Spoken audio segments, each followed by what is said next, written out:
Hello दोस्तों, कैसे हैं आप। मेरे चैनल पे आपका बहुत बहुत स्वागत है। जैसा कि आप जानते हैं कि इस समय जो मेरा मेन फोकस चल रहा है, ये चल रहा है कि भाई मैं आपको पीवाईक्यू मैक्सिमम करा सकूं, क्योंकि आपको जानकारी है कि बोर्ड में जो मैक्सिमम नंबर ऑफ क्वेश्चन आएंगे वो फ्रॉम द न्यूमेरिकल से आएंगे। ठीक है। उसके बाद मैंने जैसे इलेक्ट्रोस्टैटिक जो चैप्टर है, इलेक्ट्रिक चार्ज और electric field and electrostatic potential, ठीक है ना, मैंने उससे रिलेटेड मैंने आपको क्या किया, पीवाईक्यू प्रोवाइड किया। उसके बाद कैपेसिटेंस से रिलेटेड मैंने आपको पीवाईक्यू कराया। उसके बाद करंट इलेक्ट्रिसिटी हमारा चल रहा है। बोर्ड पे क्वेश्चन दिया हुआ है।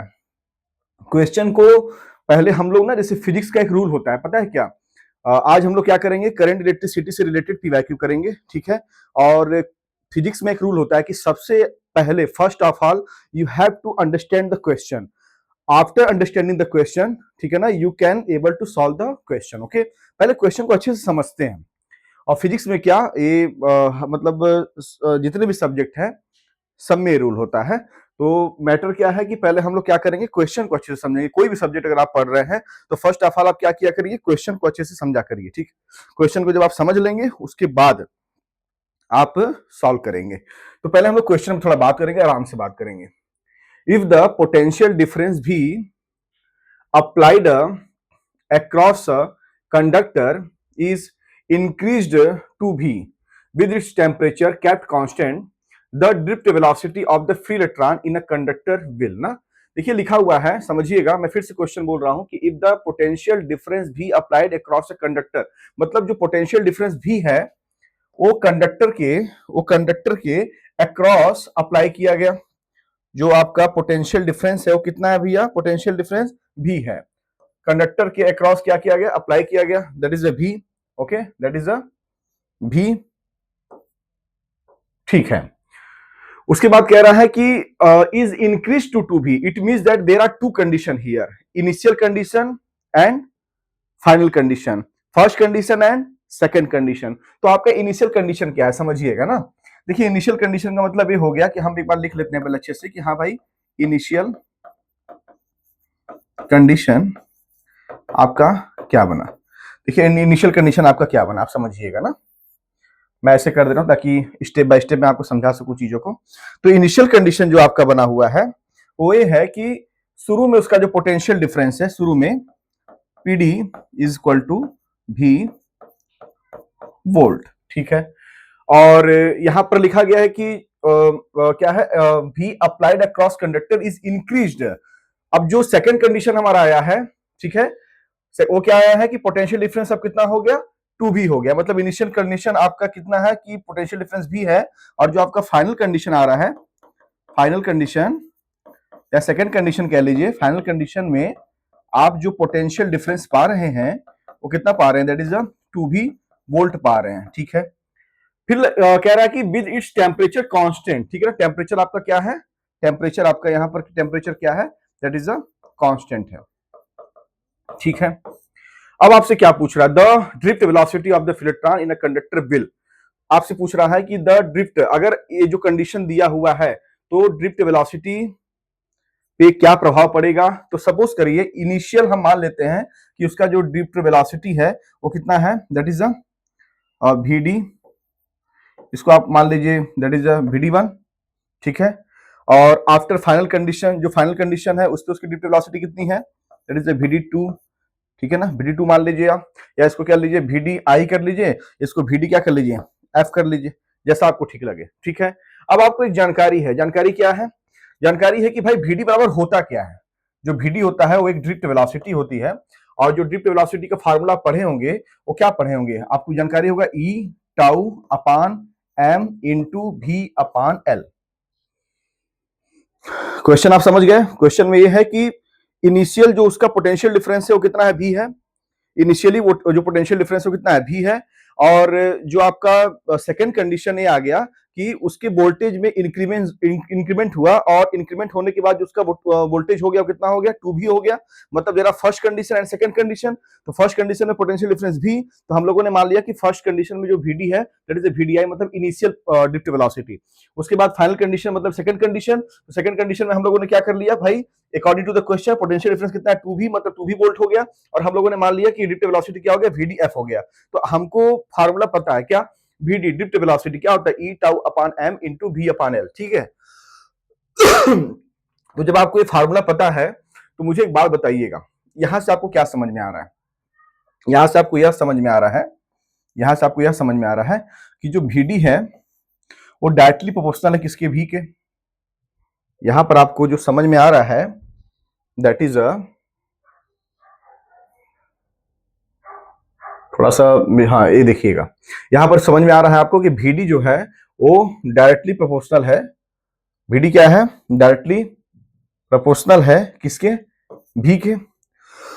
तो VD अगर डायरेक्टली प्रोपोर्शनल है V के, तो मुझे एक बात बताइएगा छोटा सा, कि अगर मैं क्या करूं, जैसे मान लीजिए अगर मैं इनिशियल कंडीशन का जो ड्रिफ्ट वेलोसिटी वो VDI है, और फाइनल कंडीशन में हम लोगों ने जो ड्रिफ्ट वेलोसिटी माना है VDF माना है, तो अगर मैं लिखूं VDF अपॉन VDI, ठीक है ना, मतलब ratio of final drift velocity to the initial drift velocity, तो मुझे बताइए कितना आएगा फाइनल में आपका जो ड्रिफ्ट वेलोसिटी, सॉरी फाइनल में जो आपका पोटेंशियल डिफरेंस है वो कितना है, 2v है। तो यहां पर हम क्या लिखेंगे, दैट इज द 2v, और इनिशियल में आपका कितना है, v है, तो यहां हम लिखेंगे कितना v, तो v भी क्या हो जाएगा आपका, कैंसिल हो जाएगा, तो यहां से आपको क्या मिल जाएगा, vd, ठीक है ना, f फाइनल सेकेंड कंडीशन के लिए कितना मिल जाएगा, 2 into VDI, that is the 2 into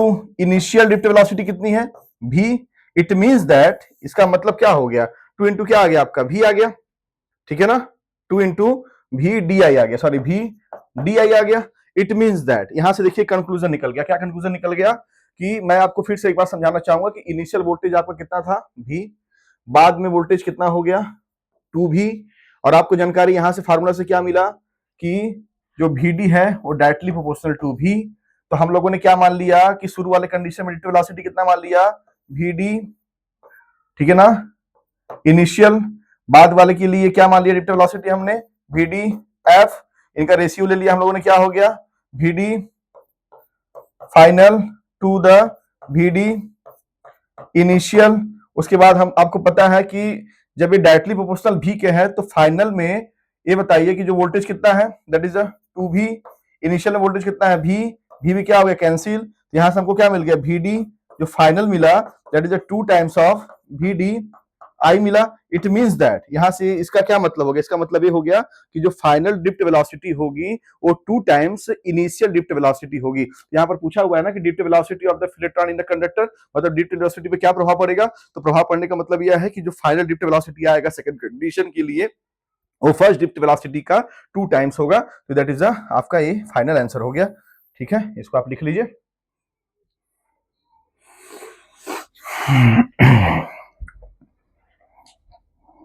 ठीक है,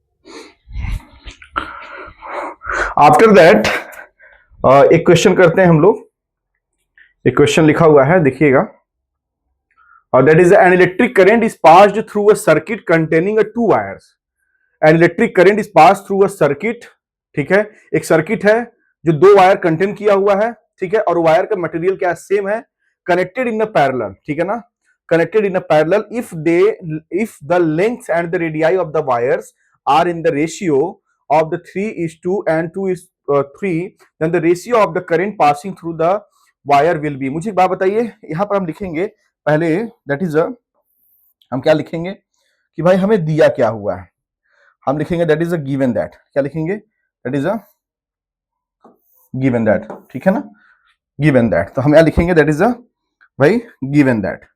तो गिवन दैट में क्या दिया हुआ है देखिएगा, तो जो दिया है हमें वो क्या दिया है, दैट इज अ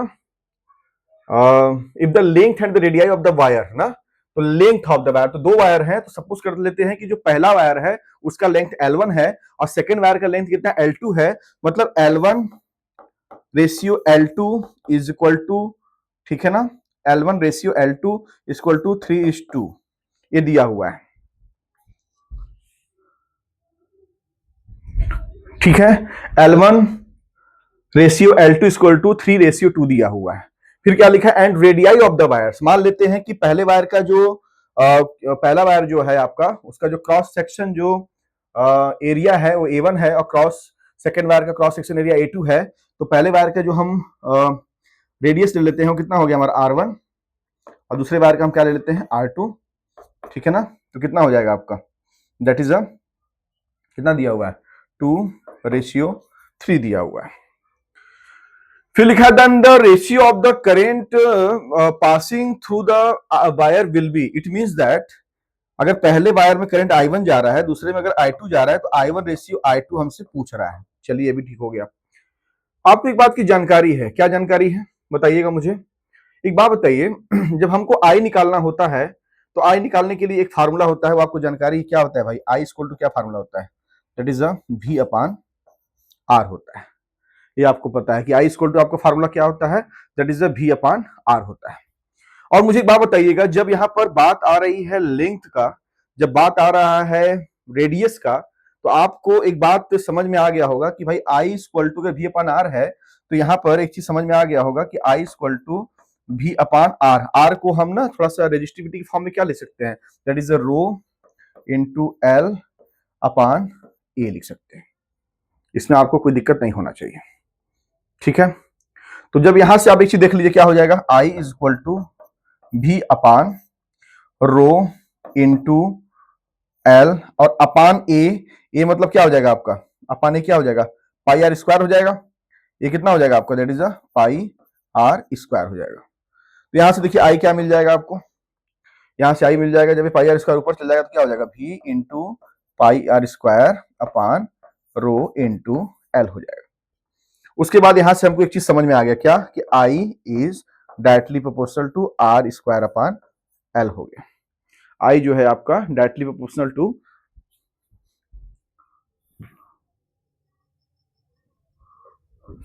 I जो है आपका directly proportional to R square upon L हो गया, ठीक है। तो जब I directly proportional to R square upon L हो गया, तो मुझे एक बात बताइएगा कि जब मैं इसको लिखूंगा, क्या मुझे निकालना क्या है, I1 I2 का रेशियो निकालना है। तो इसको मैं ऐसे लिख सकता हूं क्या, देखिए तो कि I1 equal to directly proportional to R1 square upon L1 and IT directly proportional to R2 square upon L2। यहां से निकालिए ratio I1 upon I2 is equal to, यहां से कितना हो जाएगा आपका, that is R1 square upon L1, ठीक है, डिवाइडेड बाई हो जाएगा तो L2 चल जाएगा ऊपर, L1 आ जाएगा नीचे। तो यहां से फिर I1 अपान I2 निकाल लीजिए, कितना हो जाएगा, R1 स्क्वायर है, ठीक है, R1 सॉरी कितना हो जाएगा, R1 स्क्वायर अपान L1 हो गया, ठीक है, इंटू L2 अपान यहाँ से आ जाएगा R2 आ जाएगा, R2 ये आपका R2 आ जाएगा, क्या आ जाएगा, दैट इज R2 आ जाएगा। यहाँ से आप देख लीजिए, दैट इज R2 आ जाएगा, R2 स्क्वायर आ जाएगा, ठीक है। इसको हम ऐसे लिख सकते हैं क्या, R1 बाई R2 का होल स्क्वायर इंटू L2 अपान L1, ठीक है। फिर I1 अपान I2 क्या हो जाएगा हमारा, तो देखिए तो ध्यान से, तो R1 बाई R2 मतलब R1 रेशियो R2 कितना दिया हुआ है 2/3, तो हम लिख लेंगे 2/3 का होल स्क्वायर, ठीक है। उसके बाद क्या लिखा हुआ है L2 बाई L1 लिखा हुआ है। तो मुझे बताइए L1 बाई L2 की वैल्यू, L1 बाई L2 की वैल्यू 3/2 है, तो L2 बाई L1 की वैल्यू 2/3 हो जाएगी। तो यहाँ पर हम जो L2 बाई L1 लिखेंगे दैट इज कितना लिखेंगे, 2/3 हो जाएगा। इसको और ऐसे सॉल्व कर लीजिए थोड़ा सा, I1 upon I2 equal to ये हो जाएगा 2 का स्क्वायर, ठीक है, और ठीक है ना, 2 का स्क्वायर हो जाएगा, और अपान दैट इज 3 का स्क्वायर इंटू 2/3 हो गया। कितना हो जाएगा आपका 4, 4 2 जा 8 और 3 स्क्वायर 9, ठीक है ना, और 9 3 जा 27। तो I1 रेशियो I2 आपको मिल गया 8:27, ये आपका फाइनल आंसर हो गया, ठीक है, लिख लीजिए।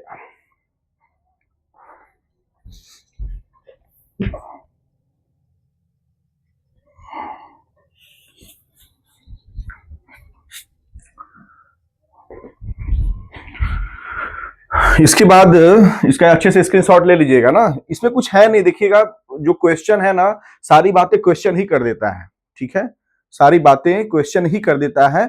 और अगर आप क्वेश्चन को बहुत अच्छे तरीके से अगर समझ के पढ़ लेंगे तो मुझे लगता है कि फिजिक्स के क्वेश्चन को सॉल्व करने में आपको कोई दिक्कत नहीं होगा।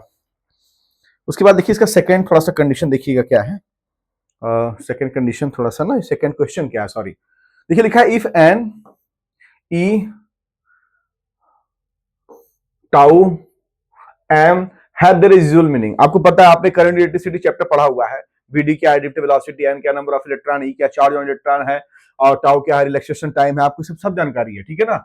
और उसके बाद यहां लिखा of a wire of a length L and cross sectional area A is given by ना। तो इसको देखिए सॉल्व कैसे करेंगे। मुझे एक बात बताइए, यहां पर बात आ रहा है एन लिखा है, ई लिखा है, टाउ लिखा है, एम लिखा हुआ है, ठीक है, अच्छा। उसके बाद यहां पर किसी वायर की बात कर दी गई है, वायर का लेंथ की बात आ गई है, क्रॉस सेक्शन एरिया ए की बात आ गई है। तो दिमाग में एक आ जाता है, क्या आ जाता है भाई, कि जो एक फार्मूला होता है आपको पता है क्या, रेजिस्टेंस इक्वल टू होता है रो एल अपान ए। रो आपकी रेजिस्टिविटी होती है, L length of the wire होता है, A cross section area of the wire होता है, आर जो होता है रेजिस्टेंस ऑफ द वायर होता है, ये तो आपको पता है।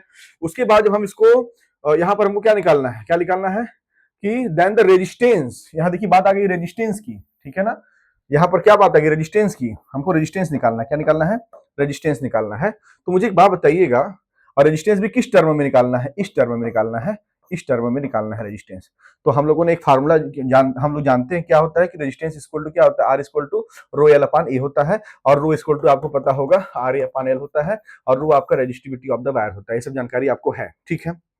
मुझे इसकी बात बताइए कि अगर मैं यहां से देखूं, ठीक है ना, तो अगर यहां से मैं देखूं तो मुझे यहां क्या समझ में आ रहा है, R equal to rho L upon A है, ध्यान समझिएगा, आर इक्वल टू कितना है आपका, रो एल अपान ए है। मुझे एक बात बताइए, जो कंडक्टेंस होता है जी, वो कितना होता है, वन अपान आर होता है, बोलिए हाँ। लेकिन जो कंडक्टिविटी होती है दैट इज अ सिग्मा, वो होती है वन अपान रो। तो one upon sigma equal to one upon rho, या रो इक्वल टू क्या होता है, वन अपान सिग्मा। तो मुझे एक बात बताइएगा, थोड़ा यहां से देखिए तो, R is equal to L by A अपना रहने दीजिए, रो की जगह में क्या लिख सकता हूं, वन अपान सिग्मा लिख सकता हूं। तो यहाँ वन अपान सिग्मा मतलब वन अपान सिग्मा, मतलब यहाँ क्या हो जाएगा ए सिग्मा, आर इक्वल टू हो गया एल अपान ए सिग्मा हो गया।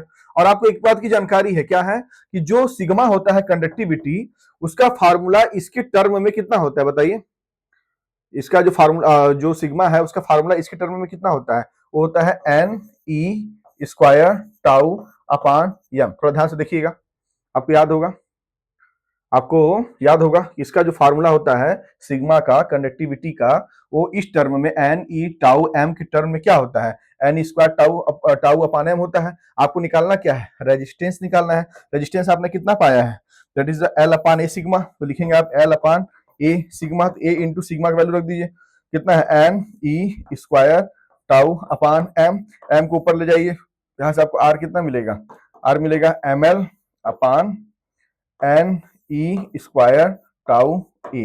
ये आपका रेजिस्टेंस निकल गया, आपका क्या निकल गया, रेजिस्टेंस निकल गया।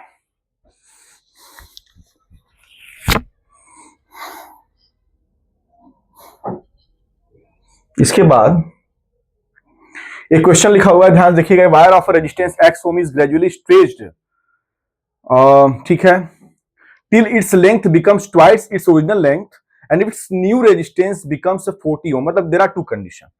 बात तो क्लियर हो गया कि भाई देयर आर टू कंडीशन, ठीक है। तो चलिए इसको सॉल्व करते हैं। लिखते हैं फर्स्ट कंडीशन, ठीक है ना, that is a first condition. First condition में जो हम लोग मान लेते हैं, फर्स्ट कंडीशन में हम लोग क्या मान के चलेंगे कि भाई इसका जो लेंथ है वो कितना है, L1 है। फर्स्ट कंडीशन में हम लोग यह मान लिए कि इसका जो लेंथ है वो कितना है, L1 है। और फर्स्ट कंडीशन में एक बात लिखा है, the resistance x ohm is gradually stretched, मतलब जो इसका रेजिस्टेंस है शुरू वाला, that is R1 equal to x ohm है। ये फर्स्ट कंडीशन का हो गया। अब इसका लिखते हैं सेकंड कंडीशन। तो सेकंड कंडीशन में ये कह रहा है कि जो इसका रेजिस्टेंस है, जो R2 है, वो R2, ठीक है ना, आपको क्या करना है, ये क्या कह रहा है, if its new resistance becomes 40 ohm, R2 आपका कितना हो जा रहा है, दैट इज 40 ओम हो जा रहा है। तो find the value of x, find the value of x. और उसके बाद इन्होंने यह कहा कि जो लेंथ है becomes twice its original length. It means जो L2 हो गया वो पहला लेंथ कितना था L1 और उसका ट्वाइस मतलब 2L1 हो गया। आप समझ पा रहे हैं? ये आपको समझ में आया? ठीक है। जब आपको यह समझ में आ गया तो मुझे एक बात बताइएगा कि यहाँ पर बात आ रही है एल का, यहाँ बात आ रही है रो का, तो एक फार्मूला फिर आपके दिमाग में आ जाएगा तुरंत। क्या होता है भाई कि रो इक्वल टू क्या होता है, that is R into A upon L होता है। रो इक्वल टू कितना होता है आपका, that is rho equal to R A upon L होता है। यहां से आर निकाल लीजिए, आर कितना हो जाएगा, रो एल अपान ए हो गया। तो जब आर इक्वल टू कितना हो गया आपका, रो एल अपान ए हो गया, तो मुझे एक बात बताइए, इसका यहाँ पर दो कंडीशन दिया हुआ है। एक कंडीशन है तो पहले फर्स्ट कंडीशन के लिए, फर्स्ट कंडीशन को इस फार्मूला में अप्लाई करिए। फर्स्ट कंडीशन को तो हमें क्या मिल जाएगा, आर की जगह क्या मिल जाएगा, that is x is equal to rho L1 area मान लेते हैं, that is A1। Second condition को अप्लाई करिए यहाँ पर। सेकेंड कंडीशन को क्या हो जाएगा, 40 ओम रो L2 अपान A2। ठीक है, ये आप समझ गए होंगे। उसके बाद मुझे एक बात बताइएगा कि यहां पर जैसे कि आपको यह मिल गया, यह मिल गया, ठीक है ना, ठीक है। उसके बाद हम लोग क्या करेंगे आगे, थोड़ा सोचिए आप लोग, इसके बाद थोड़ा सोचिए, कमेंट करिए इसके आगे हम लोग क्या करेंगे।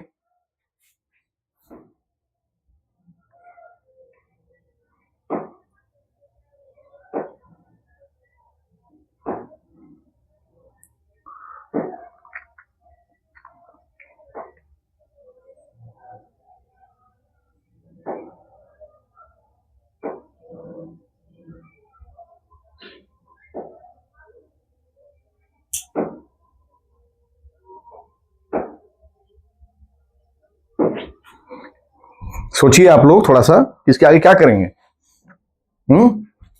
अच्छा एक बात बताइएगा, जब उसका लेंथ अगर जैसे मान लीजिए उसका लेंथ जो आपका कंडक्टर डिवाइडर दिया हुआ है, लेंथ अगर L है और अगर आप इसको स्ट्रेच करेंगे जब 2L होगा तो उसका जो क्रॉस सेक्शन एरिया होगा वो कितना हो जाएगा, हाफ हो जाएगा। ये तो आपको जानकारी है ही। तो यहाँ से कितना हो जाएगा, यहाँ से जो आपका A2 होगा, इसका मतलब जो पहले का एरिया है A1 है उसका क्या हो जाएगा, आधा हो जाएगा। ठीक है ना, A2 जो होगा A1 का क्या हो जाएगा, आधा हो जाएगा। A2 की वैल्यू यहाँ पर पुट कर दीजिए, तो that is 40 into rho into L2 कितना है, L2 सर ने निकाला है कितना, 2L1, 2L1 अपान A2 कितना है, A1/2 है, तो A1/2 2 चला गया ऊपर, A1 आ गया नीचे, ये भी ठीक हो गया। तो 40 इक्वल टू कितना हो जाएगा, दैट इज रो, ठीक है, इंटू ओके 2 2 जा 4 L1 अपान A1। अब मुझे एक बात बताइएगा कि रो इंटू L1 अपान A1, ठीक है, रो इंटू L1 और अपान A1 ये कितना है, x के बराबर है। यहां लिखेंगे हम लोग 40 equal to 4 into that is ये आपका x हो गया, ये क्रॉस नहीं है ना, ये इंटू है, यह x है, जो ये वाला x है। तो कितना हो जाएगा यहाँ से x की value, that is 40 upon 4, cancel करेंगे कितना आएगा 10 ओम। आपसे पूछा था कि x की वैल्यू कितनी होगी, दैट इज 10 ओम आपका फाइनल आंसर हो जाएगा।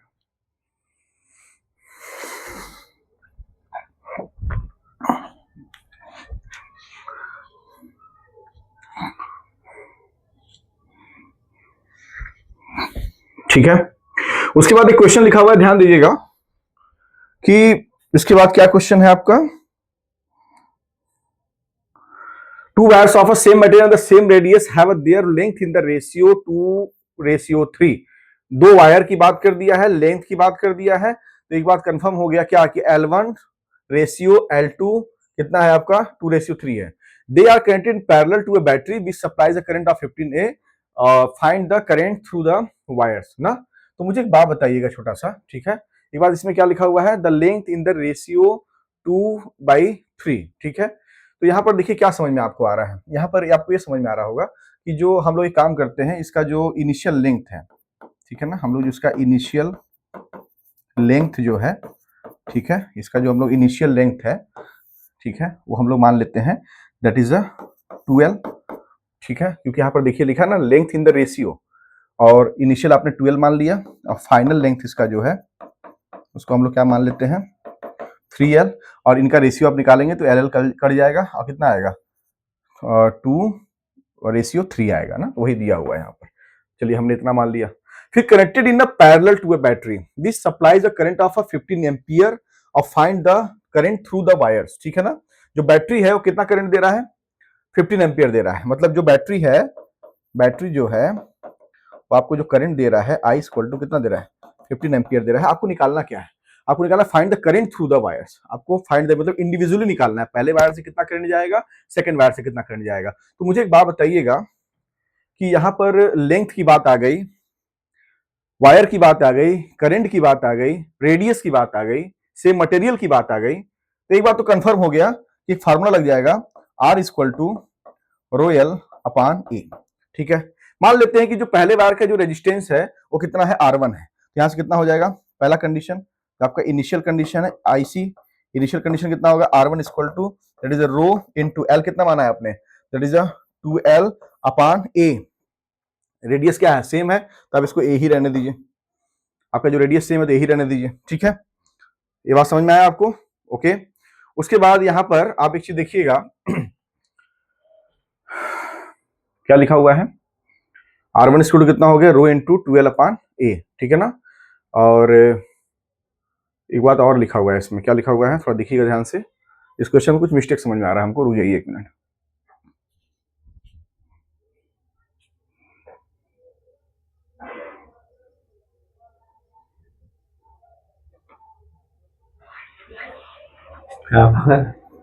बड़ी यहीं से रोक दो थोड़ा सा, कैसे होते यहाँ से। इसके बाद यहाँ पर देख रहे होंगे कि R1 जो है, R1 किसके लिए, फर्स्ट वायर के लिए है। तो R1 इक्वल टू कितना हो गया यहाँ आपका, that is a 2 into rho L upon A. और आपको जानकारी है कि जो R इक्वल टू क्या फार्मूला होता है, रो एल अपान ए।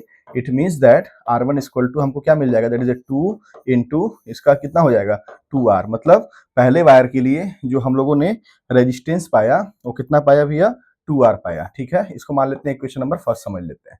उसके बाद अगर हम सेकंड वायर की बात करेंगे तो सेकंड वायर में ध्यान दीजिएगा, R2 इक्वल टू जो फार्मूला आपका होता है, फार्मूला हमने कौन सा लगाया है, that is a rho L. तो एल की जगह कितना है, रेशियो कितना है आपका 2:3 है। मतलब लेंथ कितना हो गया आपका, दैट इज अ 3L हो गया, और अपान, ठीक है, अपान ए। तो ए कितना है आपका, ए आपका क्या है, सेम है क्योंकि रेडियस आपका सेम है। इसको क्या कर लेते हैं, थोड़ा सा यहाँ सॉल्व करिए। R2 इक्वल टू कितना आ जाएगा, rho into L upon A into 3। Sir ने आपको बताया कि rho L upon A equal to कितना होता है, R होता है। तो R2 इक्वल टू कितना हो जाएगा, दैट इज 3R हो जाएगा। अब यहाँ ध्यान दीजिएगा, यहाँ पर आपके पास दो रेजिस्टेंस आ गया, क्या रेजिस्टेंस आ गया, एक इनिशियल रेजिस्टेंस आ गया, एक फाइनल रेजिस्टेंस आ गया। तो इनिशियल रेजिस्टेंस जो आपको मिला वो दैट इज कितना मिला आपको, 2R मिला।